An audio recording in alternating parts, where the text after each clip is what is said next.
जय श्री राधे कृष्ण। आज हम लोग स्वामी हरिदास जी और अकबर की कथा सुनेंगे। एक दिन अकबर तानसेन के साथ समुद्र के किनारे टहल रहा था। तानसेन कुछ गुनगुना रहा था और उसका गान सुनकर अकबर ने प्रशंसा में कहा कि तानसेन, तुमसे श्रेष्ठ गायक इस संसार में कोई नहीं। तानसेन ईमानदार गायक था। उसने अपना उंगली समुद्र में डुबोया और अकबर को दिखाया। उंगली से एक बूंद गिरी।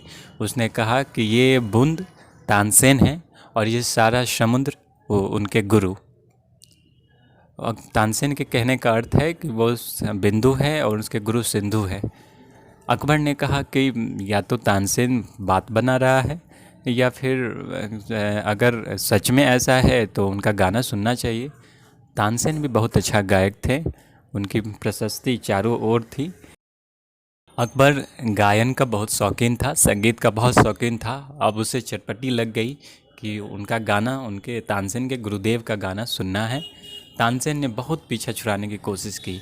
तानसेन ने कहा कि वो आपके लिए नहीं गाएंगे। अकबर ने कहा कि मैं बादशाह हूँ, मेरे लिए आखिर कोई क्यों नहीं गाएंगे। तो तानसेन ने कहा कि वो आप बादशाह हैं इसलिए नहीं गाएंगे, वो बादशाहों के बादशाह के लिए गाते हैं। लेकिन अकबर शौकीन था। उसने कहा कि अगर मेरे बादशाह बनने से दिक्कत है तो मैं तुम्हारा खवास बनूंगा, तुम्हारा नौकर बनूंगा। अकबर जिद करके तानसेन के साथ वृंदावन पहुँचे, जहाँ रसिक शिरोमणि स्वामी हरिदास जी थे। तानसेन अपने गुरुदेव से मिले। हरिदास जी ने उनका कुशल क्षेम पूछा। फिर बोला, कैसे आना हुआ तानसेन? तानसेन ने कहा कि बस इधर से गुजर रहा था, आपके दर्शन की इच्छा हुई, चला आया। उस समय जेठ की दोपहरी थी। स्वामी हरिदास जी ने तानसेन से कुछ सुनाने को कहा। तानसेन ने मल्हार राग अलापना शुरू कर दिया, लेकिन उसने जानबूझकर कुछ गलतियाँ की उसमें। स्वामी हरिदास जी ने कहा, तानसेन ऐसे क्यों गा रहे हो? तानसेन ने कहा, मुझे तो गुरुदेव ऐसे ही गाना आता है, आप ही सुना दो। स्वामी हरिदास जी मुस्कराए, वो मेरा गाना सुनना चाहते हो? फिर उन्होंने हाथ में तमूरा लिया और अपना राग आलापना शुरू कर दिया। जेठ की बहरी दोपहरी शीतल हवाएं चलने लगी, बादल घुमरने लगे और रिमझिम बारिश हो गई। अकबर, जो तानसेन का खवास बना बैठा हुआ था वहाँ पे, वो अपनी देह की सुध बुध भूल गया। आते वक्त तानसेन ने अकबर से एक वचन लिया था, क्योंकि अकबर संगीत का बहुत शौकीन था। तो उसे जब भी अच्छा संगीत सुनने को मिलता था वह वाह वाह करने लगता था। और तानसेन जानता था कि जैसे ही वह वाह वाह करेंगे उनके गुरुजी समझ जाएंगे कि ये कोई यवन आया है। इसलिए तानसेन पहले ही अकबर से वचन ले चुका था कि वो वाह वाह नहीं करेंगे बीच में। लेकिन श्री स्वामी हरिदास जी का गान सुनकर वो इतना मुग्ध हो गया, उसे अपनी देह की सुध भूल गई और वो वाह वाह कर बैठा। वाह वाह सुनते ही स्वामी हरिदास जी ने अपना गाना रोक दिया। उन्होंने कुछ रुष्ट स्वर से पूछा कि ये कौन यवन आ गया है। अब तानसेन डर के मारे उन्होंने सारी बात सच सच बता दी। पहले तो स्वामी जी थोड़ा रुष्ट हुए, लेकिन जब उन्होंने देखा कि संगीत सुनने के लिए हिंदुस्तान का बादशाह खवास बन गया, तो उन्होंने सोचा कि ये कदरदान तो है संगीत का, इसलिए उन्होंने माफ़ कर दिया। प्रसन्न हुए और ढेर सारा आशीर्वाद दोनों को दिया, तानसेन जी को भी, अकबर को भी। अब अकबर ने उनसे कहा कि मैं कुछ खिदमत करना चाहता हूँ आपका, आप बताएं। स्वामी हरिदास जी ने कहा, मैं प्रसन्न हूँ, वैसे ही प्रसन्न हूँ तुमसे, तुम जाओ, तुम्हारी खिदमत की आवश्यकता नहीं। अकबर जिद पे अड़ गया कि नहीं, संत के पास, फ़कीर के पास कुछ ले करके जाना चाहिए, इसलिए आप बताएं मैं आपकी क्या खिदमत कर सकता हूँ। अब स्वामी हरिदास जी ने सोचा।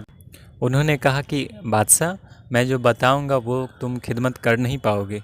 अब अकबर के बादशाहत को ठेस लगी। उन्होंने कहा कि ना, आप बताएं, अब तो मैं आपकी खिदमत करके ही जाऊंगा।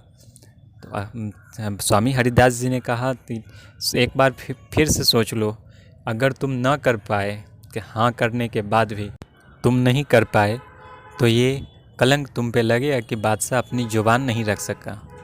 अब अकबर थोड़ा सा और उसे ठेस लगी कि एक वन में रहने वाला एक संत मेरी बादशाहत को चुनौती दे रहा है।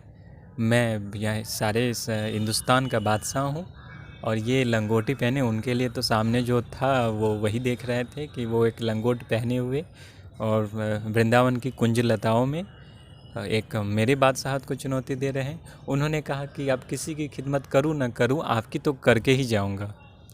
तो फिर स्वामी हरिदास जी ने अपने एक सेवक को बुलाया।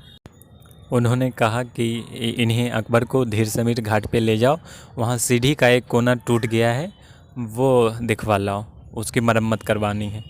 अकबर से उसकी मरम्मत करवाने के लिए कहा और पुनः अकबर को कहा कि हाँ करने से पहले देख लेना कि करवा सकते हो कि नहीं, अन्यथा हाँ मत कहना, सिर्फ देख करके आओ। अकबर काफ़ी उत्साह में गया उस सीढ़ी के पास सेवक के साथ। उस घाट पे जब पहुंचा तो अकबर हैरान हो गया ये देखकर कि आज तक उसने वो रत्न नहीं देखा था जिससे वो सीढ़ी बनी हुई थी। उसने सोचा कि मेरे जैसे 1000 बादशाह बिक भी जाएं फिर भी इस सीढ़ी का एक कोना मरम्मत नहीं करवा सकते हैं। वो दांतों में तिनका दबाए कांपते हुए वापस स्वामी जी के पास आया और बोला कि स्वामी जी, मुझे कोई ऐसी सेवा बताओ जो मेरे औकात में हो। स्वामी जी ने कहा कि अब तुम सेवा करने के योग्य हो, क्योंकि तब तुम बादशाह बन के खिदमत करना चाहते थे, अब तुम खुदा का बंदा बन के खिदमत करना चाहते हो। स्वामी जी ने अकबर से कहा कि बस तुम इतनी राजाज्ञा कर दो कि व्रज को 84 कोस में कोई भी जीव हिंसा ना करे, कोई भी जीव हत्या ना करे। अकबर हामी भरकर उस राजाज्ञा को घोषित करके वहाँ से स्वामी जी के चरणों की धूल माथे पर लगा के वहाँ से गुनगुनाते हुए चल दिया। आगे की कथा हम लोग अगले वीडियो में सुनेंगे। जय श्री राधे कृष्ण।